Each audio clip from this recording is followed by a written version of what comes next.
What up, family? Happy Thursday. I'm bringing you guys today two special guests, and I call them the true power couple. I really got the pleasure to meet them in Florida. I was super pumped, super inspired from their stories. Those of you who asked me, so Khang, after we make all the money in wholesaling, what do we do with the money? Well, you know what? I brought you guys on these two power couples here, started from the bottom, and now they build a multi-million dollar real estate empire. So I'm going to have them share with you what to do with that money and how to start generating passive income and live the life of your dreams. So please put your hands, put your thumbs together, and help me welcome Shelly and Corey. What up, guys? What's up? Hi. And the thing is, throughout this interview, if you find any value, smash the thumbs up, let me know. And if you don't find any value, smash the thumbs down and get out of the channel. Because I can't see how you can't find value in this video. So anyways, if you haven't subscribed to my channel, smash the subscribe button, turn on the bell notification. So when I upload a new video or when I go live, bring on guests like this to help you guys, bring you guys closer to the financial freedom that you're seeking for. So Corey and Shelly, I'm going to let you guys take it over and share with everybody your amazing story. Cool. All right. Awesome. You want to? No, go, babe. Go. All right. Well, we'll work it. We'll role play it together here. But, when we start from the beginning, so I'll tell you this, okay? So real estate's a journey, okay? It really is a journey. And we started a journey almost 18 years ago. And I always like to just kind of tell kind of our beginning story of, Shelly and I met, and we met at a karaoke bar, right? So Shelly's Asian and she's Filipino. And, you got to be able to do some karaoke if you're going to marry a Filipino. And so, but I was a real catch back then because I was a used car salesman. And Shelly was working at the Marriott. Shelly had her master's degree. She was in hotel leasing. She was hotel sales. And, we just started, and one day she told me that she couldn't marry a car salesman.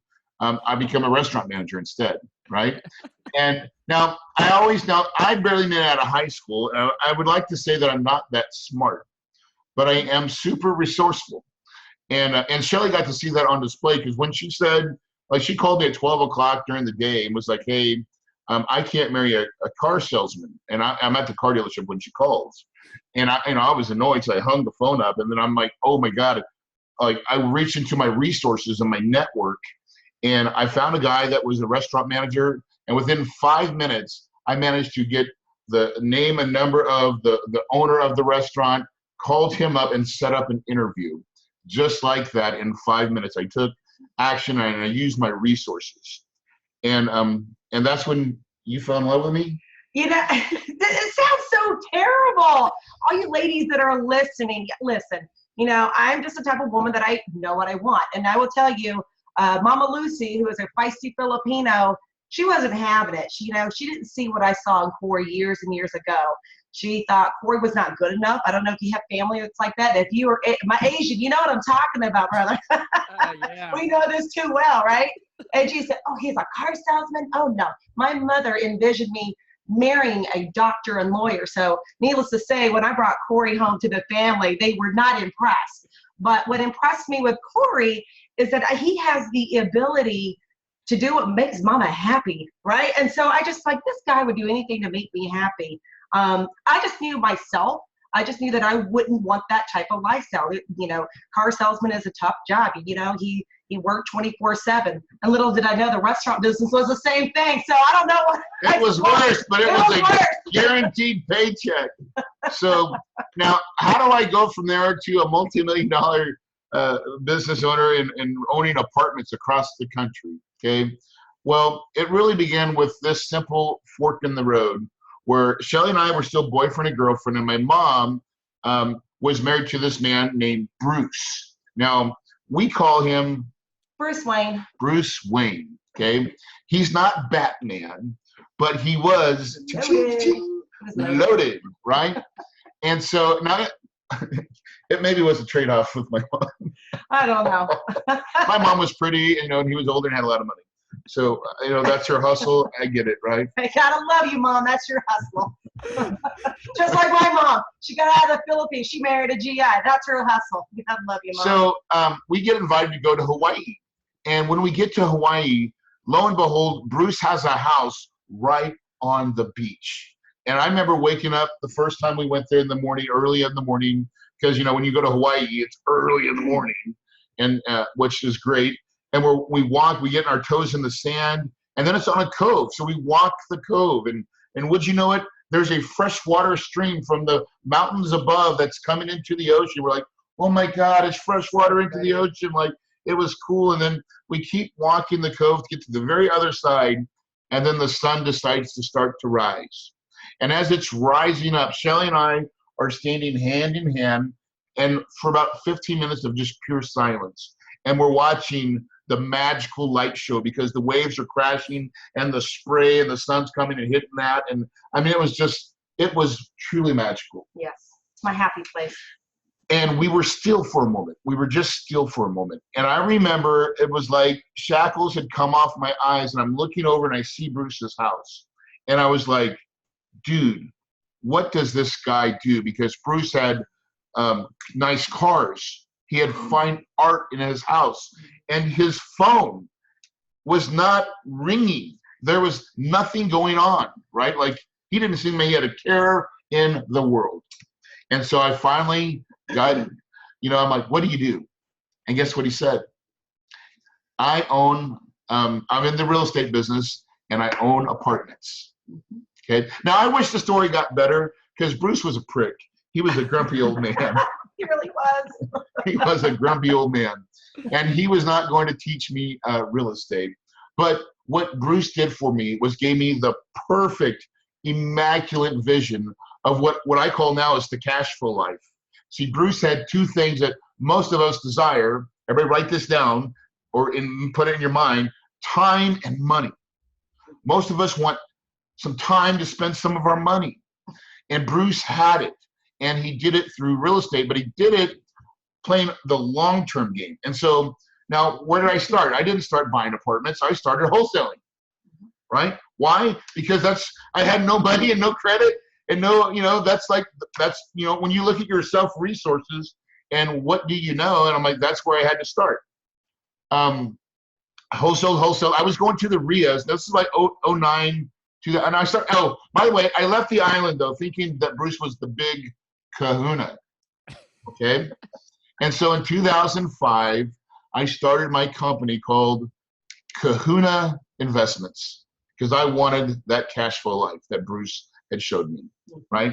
So go on the journey. Really in 2009 is when I went kind of full time, and I was wholesaling properties. I was going to the RIAs. I was finding people with money. And this was back when we were doing REOs and short sales. I'd lock them up on the MLS and sell them to them and make a $3,000 wholesaling fee. And I'm managing these guys from out of town. They're rehabs, and they're making like $25,000 or $30,000 rips. And I'm like, gosh dang, man, if I could just, and I didn't have any money, right? So I was like, if I can just get some money, I want to make the $25,000 rips. Remember that? Mm-hmm. Now, at this point in time, Shelly watched me work like a banshee. Remember that? Man, there were nights, days that Corey would be the first one to rise and the last one to go to bed.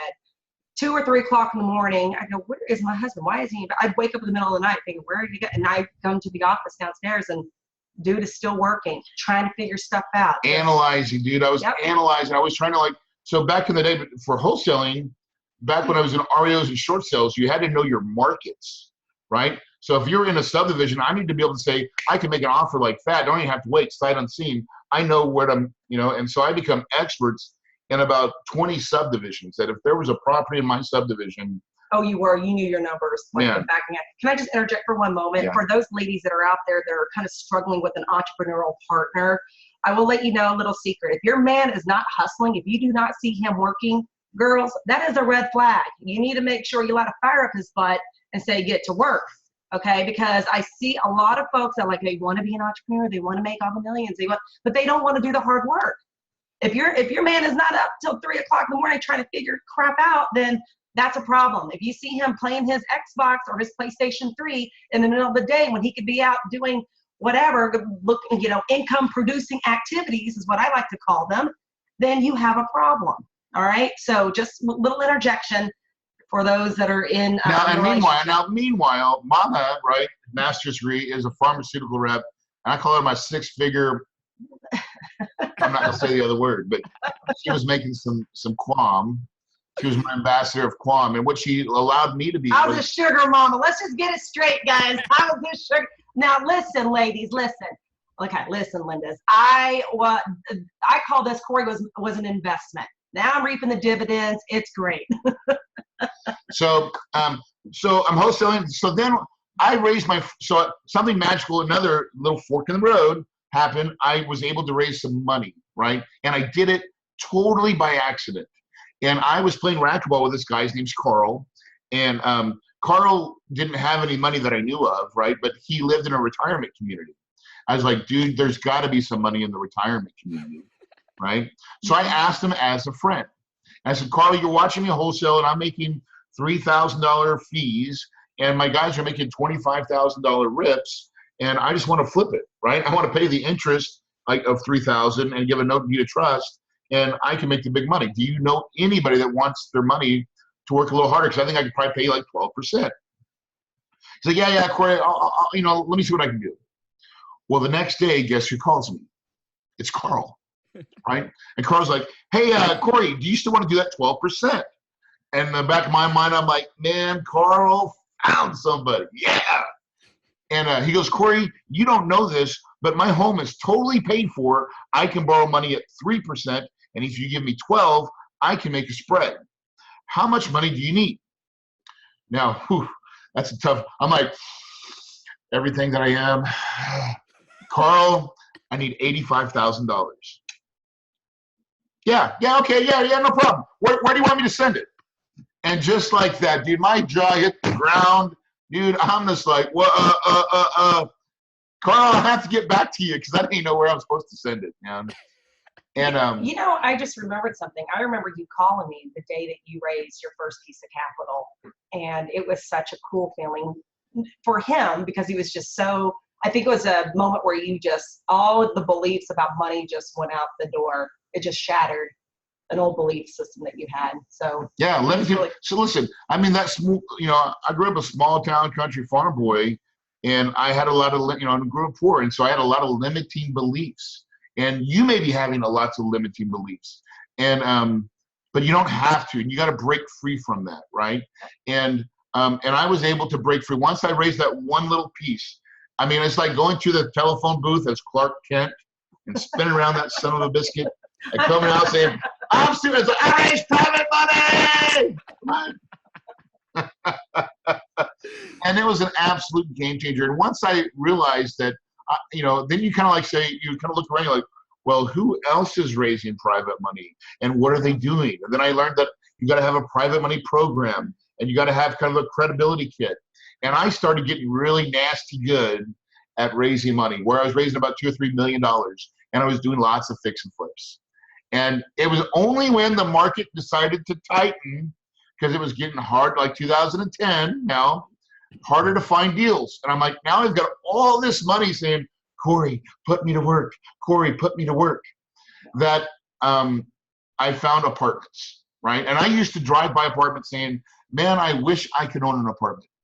And one day I changed my self-talk and I said, how can I own an apartment complex? And once I did that, everything changed. My mind started working because I thought it was now achievable, obtainable. And the first thing I did was, now, not so much now, because I did a U-turn, I went to Barnes & Noble. Now we just go to Google or something, Amazon, right? Find the book.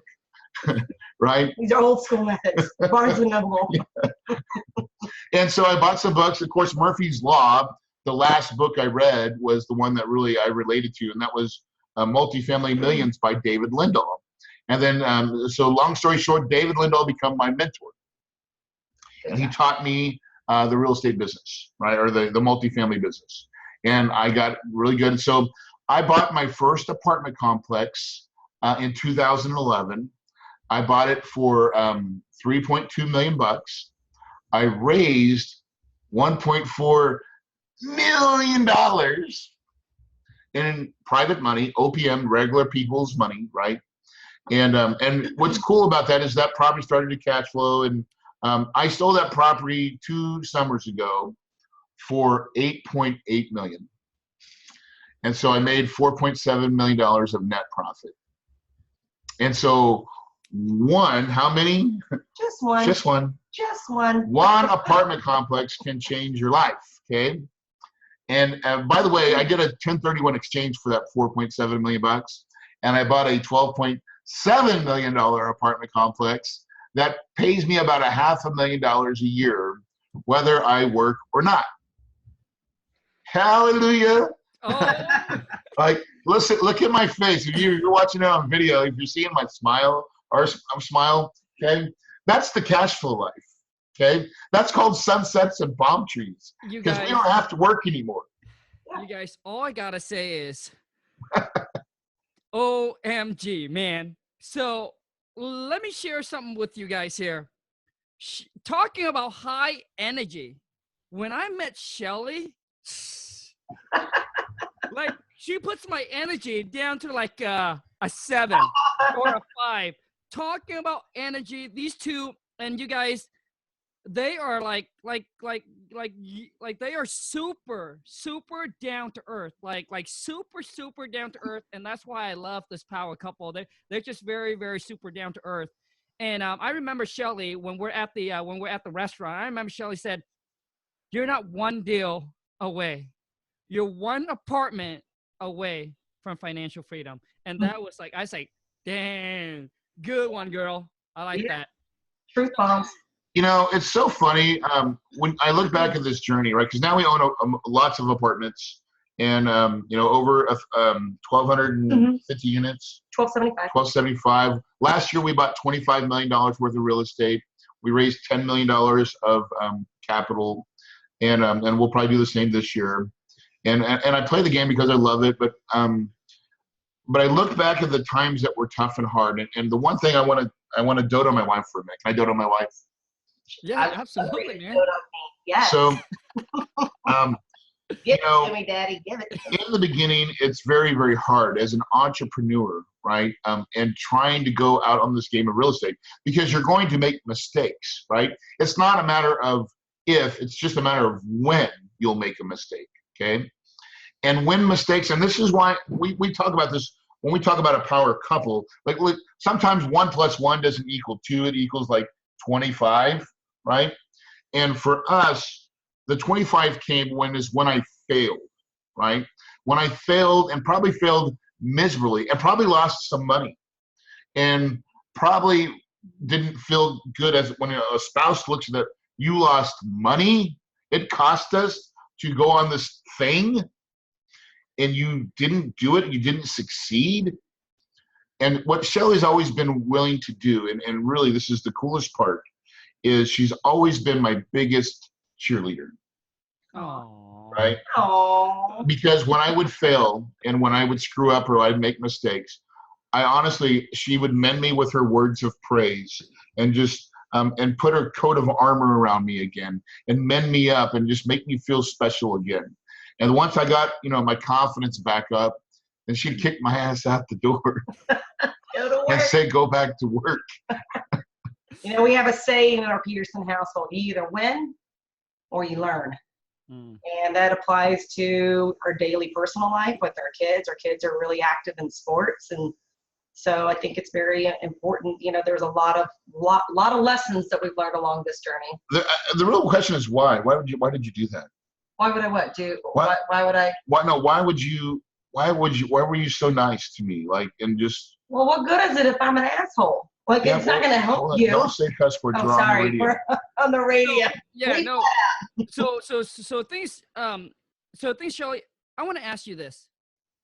Like, why, like what makes you pick Corey, and because I get people asking me this question, Khang, like, why did your why did your wife choose you and things like that? Like, why did she believe in you? and all of that. So I want to know from you, Shelly, is why Corey, and what did you see in Corey, not in other men's? Well, number one is I love Corey. So when you love somebody unconditionally, those things don't matter. It's a commitment level. And I think oftentimes we get in a relationship and you're like, a lot of times people just give up. They're like, they don't want to commit through the good, the bad, and the ugly. And they're like, oh, they throw the D word, the divorce word so easily. And early on in Corey and I's marriage, I said that was one thing that we would never, ever do.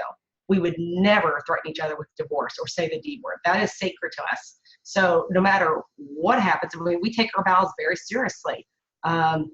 It's our courtship, honey. Yeah. I mean, I think like he's asking the question of what, right? I think was well, his a little scandalous, but yes. Well, no, but the courtship. Corey was my friend. Okay, so I think any good relationship stems from a good friendship. And Corey has never tried to change me. I have never tried to change him. I accept him for who he is. Dude leaves his toilet seat up all the time. I can't change that. Listen, it drives me nuts. But, on the flip side, I put all my makeup crap on his side of the sink, and he doesn't fault me for it. So it's, you pick and choose your battles. But with Corey, there's something that was, there is a characteristic that I just was drawn to. Corey is very clever. He says, I'm not the smartest tool in the shed, but let me tell you, he is the smartest man that I know. And he is hardworking, and he is a lover. He is generous. He is kind. He's a good dad. He's a good husband. I mean, and so there's multiple traits. I can't just pinpoint just one trait that just said, Corey, this is why Corey is different. There's multiple reasons. But at the end of the day, I just knew Corey was it. He was the one. It was almost as if someone turned on a light switch, just flipped it on. I was like, oh my God, I'm in love with this dude. Like he's it. Everything that he has completed every need. It's a lot of playground, huh? I know, but it's all my playground. Yeah. Daddy's a little fluffy. We're both a little fluffy. It's okay. It's okay. We're, when you get in your 40s, guys, it's harder for that stuff to come up. But it's all good. No excuses. We're working on it. You guys, I love them. Like I'm telling you guys, they are just super down to earth and like real people. Now, Corey, let me ask you this, man. What pushes you? What motivates you? What drives you? Because I get the same question. I get people ask me, so I'm gonna ask you, man. What pushes you? What drives you? Because obviously, right now, you guys are up to the point where obviously you don't really have to do work anymore. So, what drives you? And what pushes you and drives you at the beginning, and then what is it now? Well, okay, so that's a great question. In the beginning, what drove me was I just got to pay my rent. Right.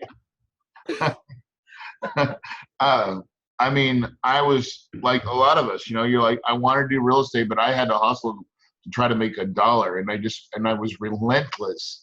And for me, so I actually got fired I was a financial advisor. I was at Edward Jones. And when the market crashed, I got fired. And it was really what happened was I came in, I had an appointment at 10 o'clock. I came in the office at 8. And my assistant couldn't even look at me. And I knew right there that it was on, right? Like, I'm going to get canned. And for 2 hours by myself, I was like, man, what am I going to do, right? And I knew, because I started my company in 2005, but I kind of gave up on the dream because my first roadblock was I run out of money. And I was like, oh, well, and I was only book read. I didn't have really a lot of mentors to teach me. And I did, but Edward Jones had taught me how to network and how to become a leader. And it really gave me a lot of self-confidence, taught me all about money.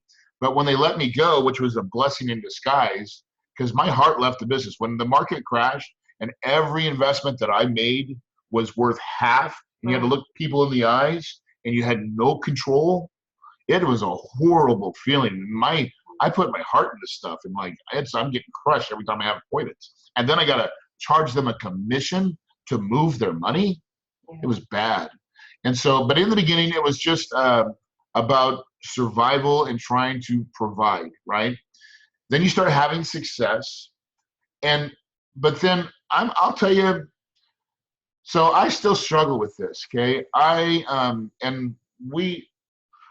So I grew up very, very poor, And you know, like, from a small town that where I never thought I was going to be good enough, right? I was never voted most likely to succeed. And I've always felt like I had to prove that I'm good enough. Now, I'll tell you, at my last mastermind, the little private one, oh man, they're making me, and I'm sitting there bawling, saying that I've already won. They're making me say it. Corey, you've already won, because they're asking me, why do you go so hard, right? And it took a lot of reflection, because I've actually slowed down a little bit, maybe. I changed some priorities in my life, right? But the truth is, man, I love it. I love it so, man. I mean, I love the art of the deal, the playing the game, being a part of it. I love it. I love playing it. I love teaching it. I love being a part of it. I love what I do so much that I really enjoy playing the game. But I also love my family. And so that's the balance, right? And I'm not ever going to say I'm perfect, right? But what drives me now, though, to finish that little piece up, what drives me now more is we have a saying. You want to say it? What's it called? What? My saying. What's my why? Supplier. You just supplier fun, honey. You know the words to this. Supplier fun. Well, that's my role, Daddy. No. So, okay, hold on. I'm the one that plans all of her. Have you played That's carrots? not what we're talking about, honey. So I'll tell you what supplier fun means. And you know this, honey. And then I got to remind to interject. So this is where, so making money for money's sake is not important anymore. We don't need so much money, right? But what you can do with money is pretty cool, yes. Right? So example, we have our neighbor. We still live, we are grounded, right? Like we live in the same house we lived in for the last 12 years.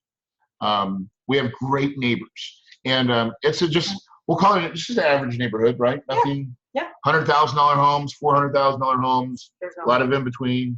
150. No, their prices have gone up. Okay, well, whatever they are, 180, right? Right.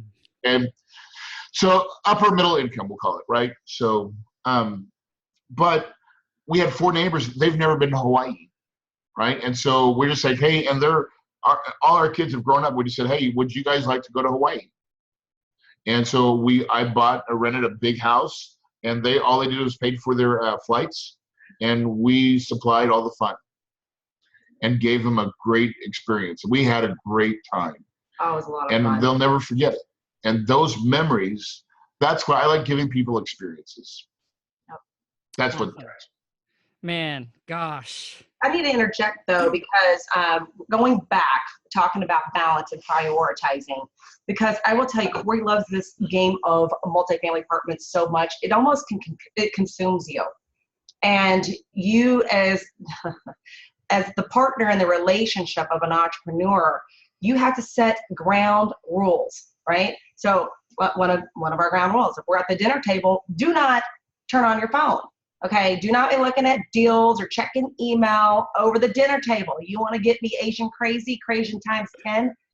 Turn on your phone during dinner. See what happens. So it's one of those things. You got to kind of check your partner and just like, hey, all right, this is our time. This is family time.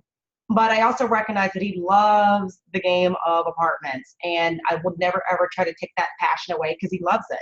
And so when you love something so much, it doesn't even feel like work. And I think that's why it's all consuming sometimes for him. But anyway, I just wanted to give that little nugget. Just make sure that you set some ground rules to have that work-life balance. Corey, I got to say, man, I mean, all this Asian girls have some fire in them, man. My wife, bro. I love your wife. Where's she at? I call her the boss because I wouldn't become, I wouldn't become the man I am today if it weren't for the wife. Obviously, I was like, not like, honestly, I wasn't like, I was a hardworking guy, but I was never like, I didn't have like big dreams, big goals, big ambitions.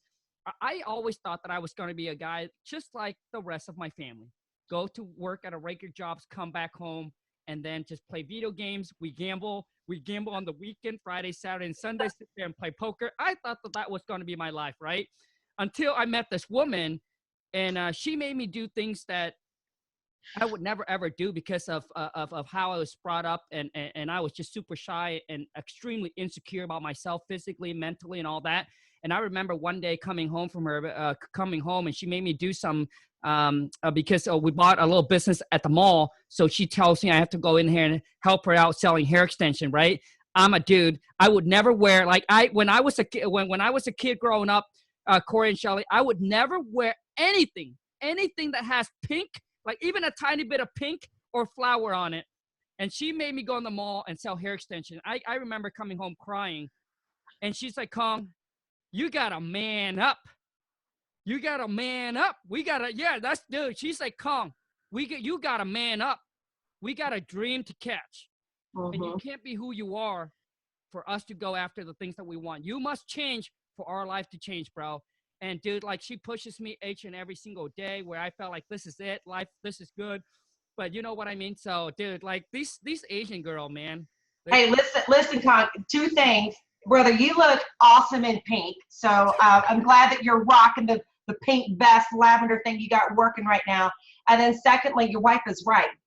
Getting you comfortable and being uncomfortable, right? Get comfortable being uncomfortable. Because my bar instructor always tells me, your comfort zone's a great place, ladies, but nothing ever grows there. So, right? Right, absolutely. And the thing is, you guys, like the person I am today was always deep down inside of me since I was like a teenager.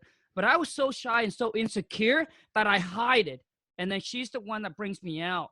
And being who I truly am right now, it's like what I always wanted. But it's authentic, right? It's authentically you. Now, was your wife, because when I was talking to her in Florida, it's almost like the roles have flipped. You're the one that's the extra uber extra. Yeah. Now she's kind of toned it down. She said it used to be me, right? Oh.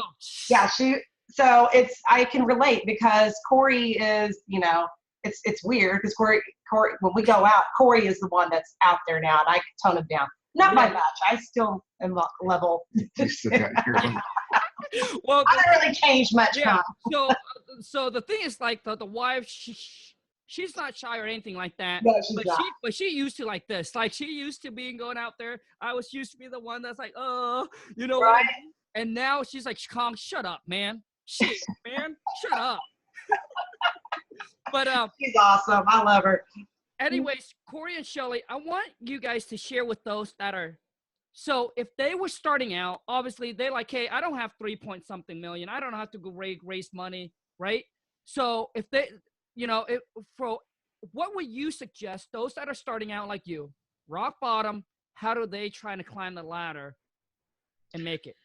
So I can give something away for free if you want me to. Oh, gosh, man. Everybody like free stuff. Come on, man. Who likes the FREE? Smash the thumbs it's up. For free. And let me know.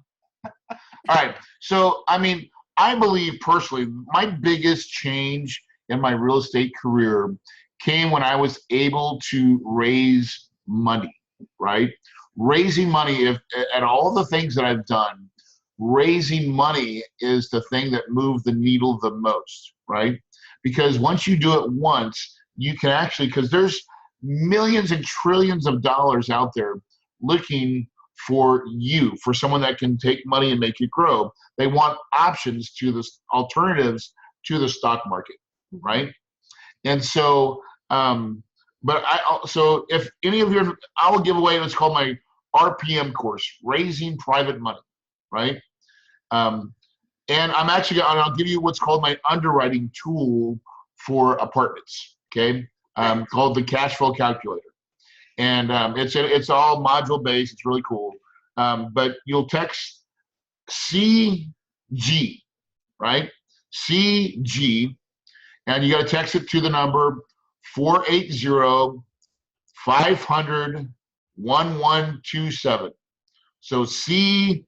C as in cat, G as in good, right? 480-500-1127. It'll ask them for their email, and it'll automatically opt you in to that, and you'll have a membership site. And that's my gift because it's cool, man. That's $800 worth of free products, just so you know. Wow. That's why I'm making that face. I'm like, no. Yeah. What are you doing? Yeah. Dude, that's I'm like, wait a minute. Are you right. sure? Just one. Just give one course away. Yeah. That's exactly what the wife would do in the back as well, Shelly. I would have just gave him like a 50% discount. Yeah. Hey, you sign up, then you get half off. He just gives it away. So I don't need it. yeah. So the thing is, you guys, I'll make sure I put that in the descriptions. Now, Corey and Shelly, so you're saying if they starting from the bottom up, what they need to do is learn how to raise money or what? Yep. I'll tell you, raising private money, I'm telling you, that is because listen, if you can learn how to command capital, right? Deals will find you, right? All kinds of deals will come looking for you. You can either lend that money out, right? So if you can get it at a lower rate and then arbitrage it to lend it out, that's very safe. Lenders always win, by the way, right? Most of the time, lenders always win.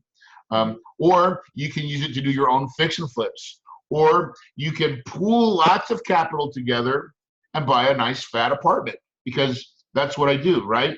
But if you showed up into a room, let's say you showed up to the RIA, right? And you said, hey, listen, I got $500,000 of capital and I'm looking for some partners that have some great deals. If you got a great deal, come talk to me. You think you'll have an audience?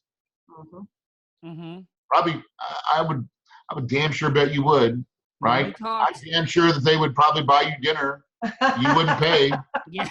Right? Now, because here's what I know about I call it the Corey Leone method, right? The Godfather, right? Because when you raise the money, right, the money is always patient. It always gets the last look.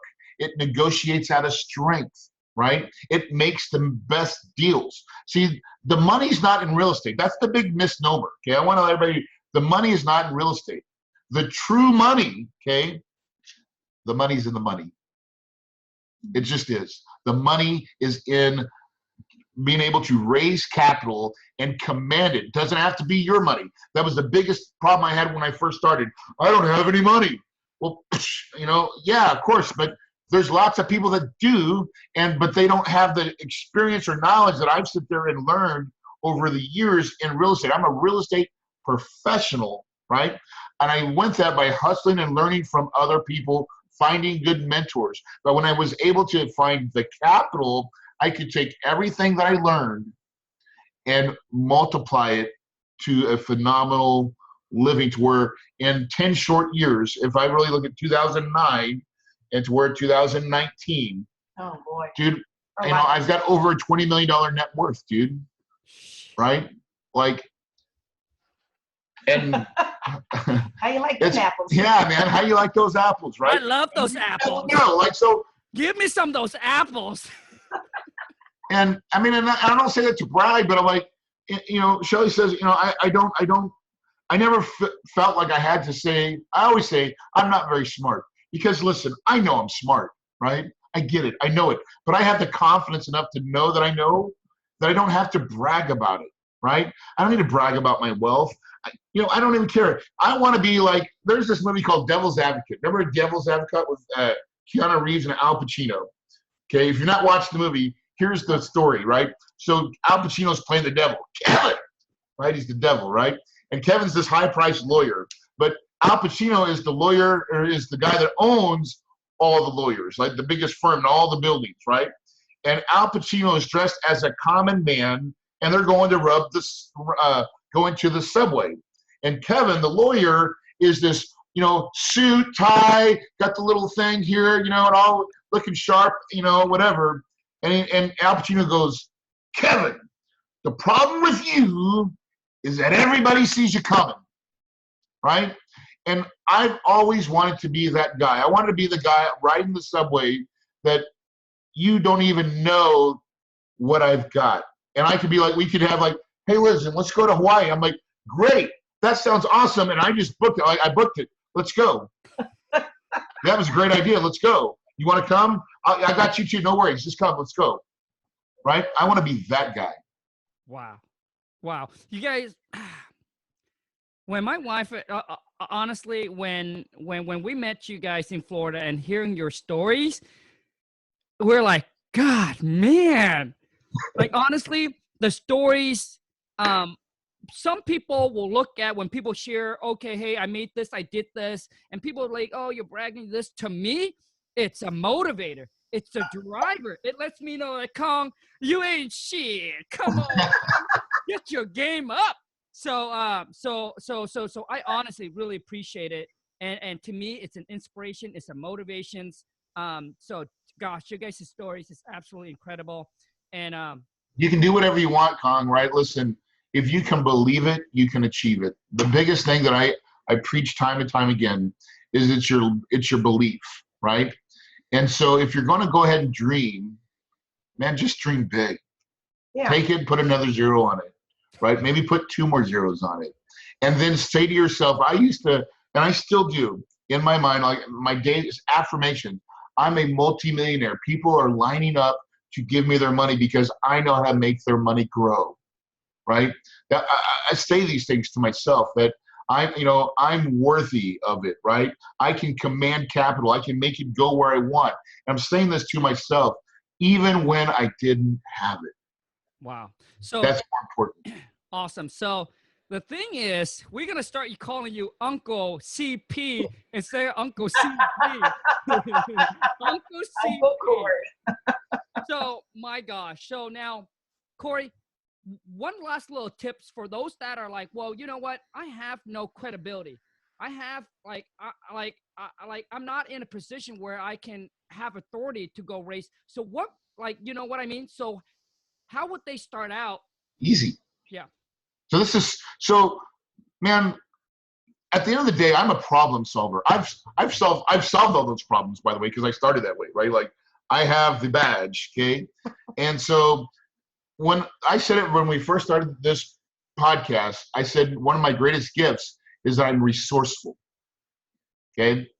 And guys, that's what it takes. If you don't have something, okay, you can fake it, but it's a lot easier to find someone that does have that something and say, how can I add value?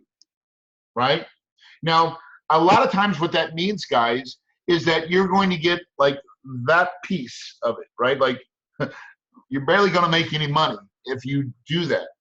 But what you'll gain is the experience. And I was always willing to do the work and help someone else get it, right? And you may get a little piece of it, right? Of whatever that is. You know, I've got some money, or I don't have credibility, but this he's been doing fidget flips. Hey, what if I could help you raise money? Could we co-brand a piece so I can go out there and go raise capital, right? Because you've got the history, right?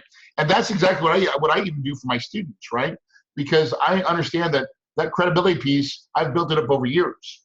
And is one thing I wish I would have had when I started. But the truth is, but when I started, I borrowed somebody else's. His name was Bob Norton. Remember Bob Norton? Yep. I borrowed Bob Norton's credibility. And I used that as my own because I was partnering with Bob. Mm. And so whenever you don't have something, all you have to do is reach into your power of your network. Go to the RIA, right? Follow people like Khang's podcast. You will start finding what you're looking for. I'm telling you, when you commit to real estate in your mind and you say there's nothing that I will not overcome, right, that's going to stop me, then you have to find the path around. And you have to go find, say, who else has that?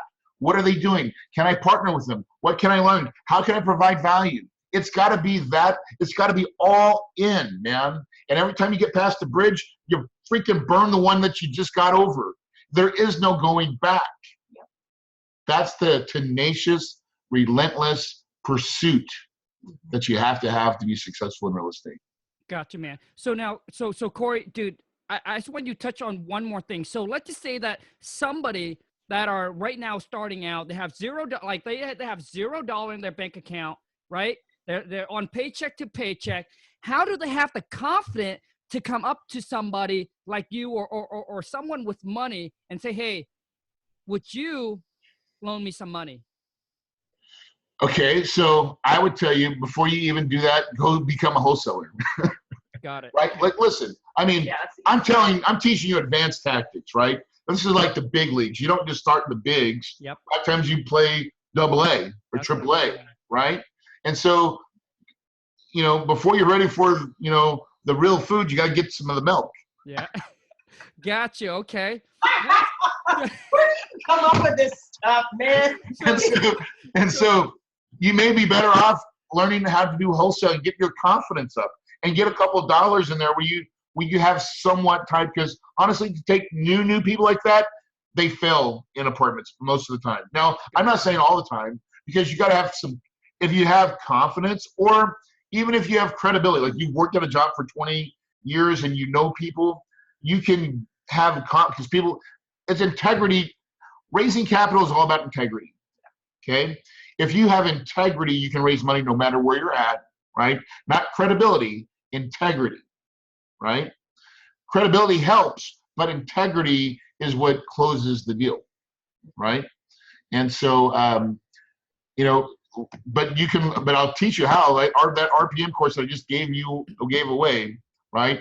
Goes, and I'm telling you, like we created this very specific, like 5-minute instructions. Step 1. Don't go past step 1 until you do step 1, okay?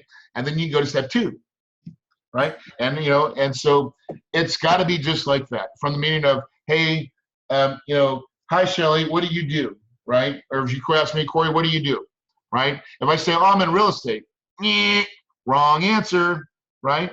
Because everybody's going to think you're a realtor when you say that, Yep. right? Oh, they're going to look at you like, are you okay? How's real estate, Yep. right? You're a realtor? Are you doing all right? And yet, if I was to say that, like if I say that as Corey Peterson, you guys know now, I've heard my story, and I say, well, I'm in real estate, they're going to look at me and say, oh, you're a realtor? Yeah. How's it going out? Yeah. They don't know, you know. So what I like to say is, listen, you know, how are you doing? Are you great? Or what do you do? You know, well, I own apartments across the country that allow my investors to have a strong return with a nice back end, right? How's the market treating you? How's the market treating you? And then because how's the market treating you? Guess what we're doing?